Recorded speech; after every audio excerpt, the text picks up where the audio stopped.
नमस्कार फ्रेंड्स, मैं doctor Avanindra Awasthi, general surgeon, वैदिक हॉस्पिटल, जूही गौशाला, कानपुर। आज हम लोग बात करेंगे पेट में भारीपन या पेट फूलने के विषय में।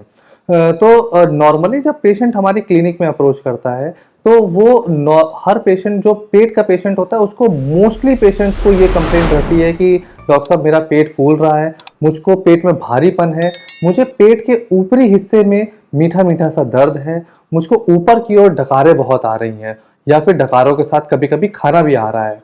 तो ये एक बहुत ही कॉमन लक्षण है जो कि पेशेंट हमारे पास लेके आते हैं। तो आइए चलिए जानते हैं कि इन लक्षणों के मुख्य कारण क्या हो सकते हैं। देखिए, जब भी पेशेंट जो हम लोग खाना खाते हैं वो खाने में हम लोग किस प्रकार का खाना खा रहे हैं इस पे बहुत कुछ निर्भर करता है कि हमारे पेट का डाइजेशन कैसा रहेगा। जैसे कि कुछ ऐसे पदार्थ हैं जो कि नॉर्मली अधिक गैस बनाने की ताकत रखते हैं। जैसे कि अगर हम बात करें तो स्प्राउट्स, बीन्स, ये कुछ ऐसे पदार्थ हैं जिसमें कि एक सब्सटेंस होता है जिसको रेफिनोज कहते हैं। ये रेफिनोज हमारे पेट में डाइजेस्ट नहीं होता है, फर्मेंट होता है और ये अधिक गैस बनाने की ताकत रखता है और पेट को फुला के चलता है। तो जो व्यक्ति इन ऐसे पदार्थों का सेवन ज़्यादा करते हैं उनमें गैस अधिक बन सकती है और पेट में भारीपन भी रह सकता है।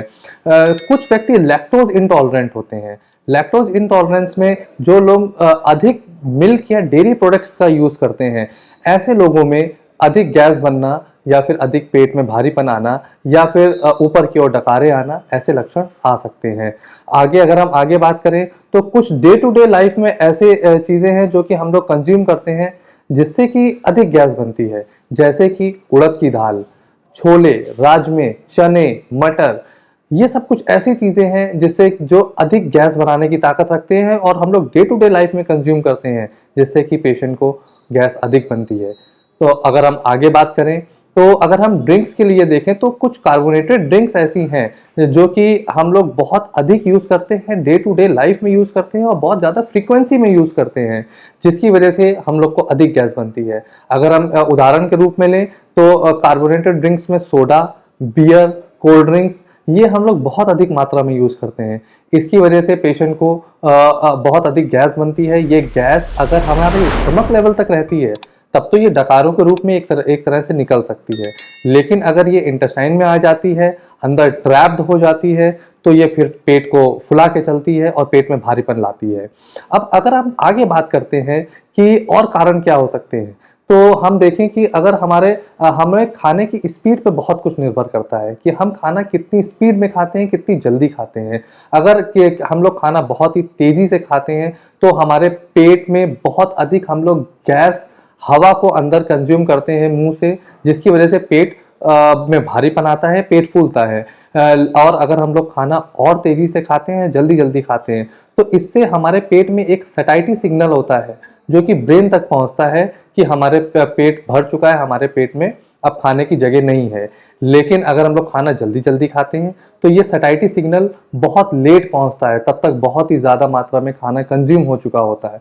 अगर हम नॉर्मली अपने स्टमक के आकार की बात करें तो ये एक फिस्ट के बराबर, एक हमारी बंधी हुई मुट्ठी के बराबर होता है। लेकिन अगर हम लोग देखें तो हम लोग 90 to 95% लोग इससे बहुत अधिक खाना कंज्यूम करते हैं, जिससे कि सैटिस्फैक्टरी सिग्नल लेट पहुंचता है और ये पेट को भरापन या पेट में भारीपन या पेट को फुला के चलता है।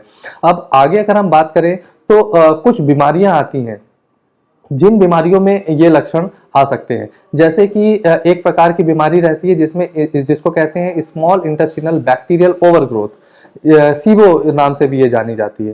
तो ये जो सीबो बीमारी होती है इसमें गुड बैक्टीरिया हमारे गट में खत्म होते हैं और बैड बैक्टीरिया ज़्यादा आने लगते हैं। ये बैड बैक्टीरिया डाइजेशन में को हैम्पर करते हैं, फर्मेंटेशन कॉज करते हैं, पेट में खाना बहुत अच्छे से हजम नहीं करने देते हैं और पेट को फुला के चलते हैं।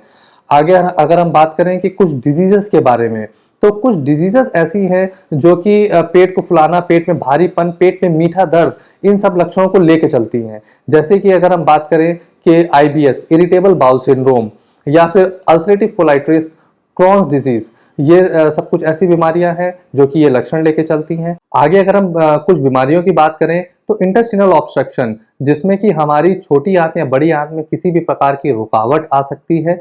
इस रुकावट आने की वजह से खाना नीचे पास नहीं होता है और ये एक बहुत ही मेडिकल इमरजेंसी कंडीशन है और इसको हमको तुरंत एड्रेस करना चाहिए। आगे अगर हम बात करें तो एसाइटिस, जिसको कहते हैं पेट में पानी भरना, ये पेट में पानी भरने के बहुत सारे मल्टीपल रीजंस हो सकते हैं, लेकिन कुछ मुख्य रीजंस की बात करें तो हम लोग लीवर सिरोसिस को इसमें मुख्यतः या लीवर की और भी बीमारियों को इसमें लाते हैं। तो ये एक बहुत ही मुख्य कारण है जिसमें पेट में भारीपन आता है। आगे अगर हम बीमारी की बात करें तो एक प्रकार की बीमारी रहती है GERD, gastro oesophageal reflux disease. ये इसमें हमारे पेट में अधिक एसिड, अधिक तेजाब बनने से ये तेजाब ऊपर की ओर आता है, एसिड रिफ्लक्स होता है। ये एसिड इसोफेगस में आता है, इससे हमारे पेट में भारीपन, पेट में के ऊपरी हिस्से में मीठा दर्द लेके ये चलता है।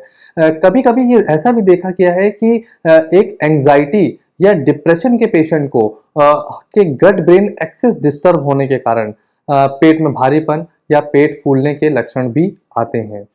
चलिए आइए अब आगे हम लोग बात करते हैं कि इसके उपचार के बारे में। देखिए, मैं पहले ये चीज़ आपको बिल्कुल स्पष्ट कर दूं कि ये जो भी पेट में भारीपन है ये कई अलग प्रकार के कारणों की वजह से हो सकता है। तो कोई भी उपचार करने से पहले अपने डॉक्टर को से तुरंत संपर्क करें और उससे पहले वो कारण का पता लगाएं, क्योंकि हर कारण का अलग अलग इलाज होता है।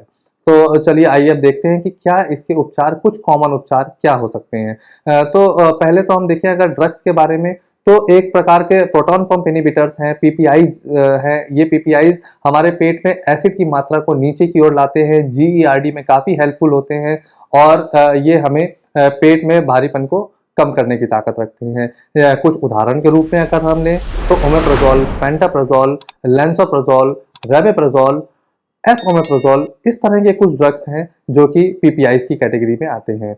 आगे अगर हम बात करें तो प्रोकाइनेटिक ड्रग्स का काम होता है कि हमारे पेट में जो हमारे स्टमक है, पेट है, इसमें खाने की थैली से खाने को नीचे की ओर ढकेलना, ये प्रोकाइनेटिक एक्शन होता है इन ड्रग्स का। अगर उदाहरण के रूप में लें तो कुछ ड्रग्स हैं जैसे कि लिवोसल्फाइड, मोजाप्राइड, इटोप्राइड, एकोशियामाइड, इस प्रकार के कुछ ड्रग्स हैं जो कि प्रोकाइनेटिक एक्शन के करने से हमारे पेट में भारीपन को कम करते हैं।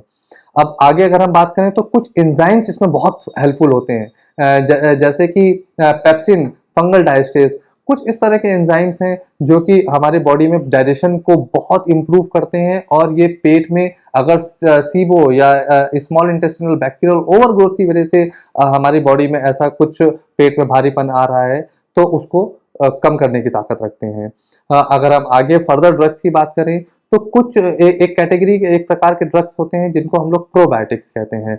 ये जो प्रोबायोटिक्स हैं इसमें लैक्टोबैसिलस और सैक्रोमाइसिस की कई स्ट्रेन्स आती हैं जो कि हमारे गट में अनहेल्दी बैक्टीरिया को रिप्लेस करते हैं हेल्दी बैक्टीरिया से। ये जो हेल्दी बैक्टीरिया होते हैं ये हमारे गट को बहुत डाइजेशन को बहुत इम्प्रूव करते हैं और हमें सीबो में या बाकी डिजीजेस में ये बहुत हेल्पफुल होते हैं और ये पेट में भारीपन या पेट फूलने के को बहुत नीचे लेके जाते हैं और बहुत ही कम करते हैं। तो मैं फिर से ये चीज़ बोलना चाहूँगा कि आपको अगर ये लक्षण आ रहे हैं तो उस लक्षणों के कारणों को रूल आउट करें अपने डॉक्टर से मिलके और आगे इसका उपचार उसी हिसाब से, उन कारणों के हिसाब से करें। धन्यवाद।